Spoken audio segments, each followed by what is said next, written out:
θα διαβάσουμε ένα παραμύθι από το βιβλίο «Παραμύθια από όλον τον κόσμο». Η Αλεπού και το Λελέκι.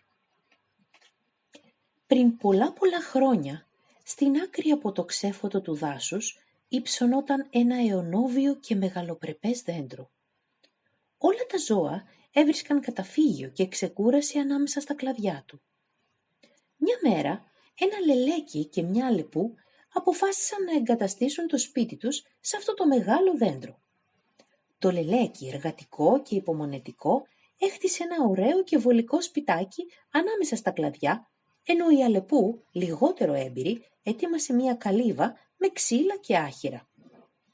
Η ζωή στο δάσος κυλούσε ήσυχη και όλα πήγαιναν καλά, μέχρι την ημέρα που η αλεπού βαρέθηκε τη μονότονη ζωή και αποφάσισε να διασκεδάσει, σε βάρος του λελεκιού.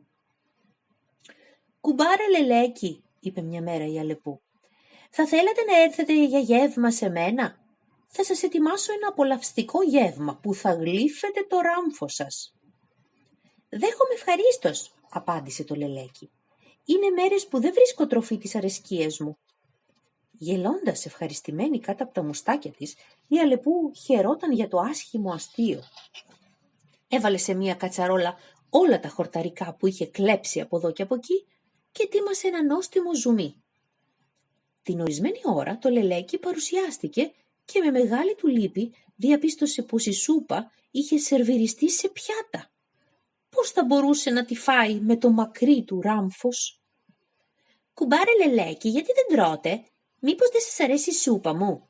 ρώτησε η αλεπού. «Θα έτρωγα ευχαρίστως», απάντησε περίλυπο το λελέκι, «αλλά μόλις τώρα θυμήθηκα ότι κάνω δίαιτα και θα πρέπει να μείνω νηστικός μέχρι αύριο».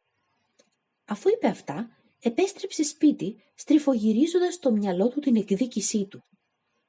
Ύστερα από μερικές μέρες, το λελέκι κάλεσε την αλεπού σε γεύμα, για να γιορτάσει το τέλος της δίαιτας. Η αλεπού, για να φάει, ξεγελάστηκε. Το λελέκι ετοίμασε ένα γευστικό ψητό και την ορισμένη ώρα δέχτηκε στο σπίτι την αλεπού. «Τι μυρωδιά!» φώναξε η αλεπού.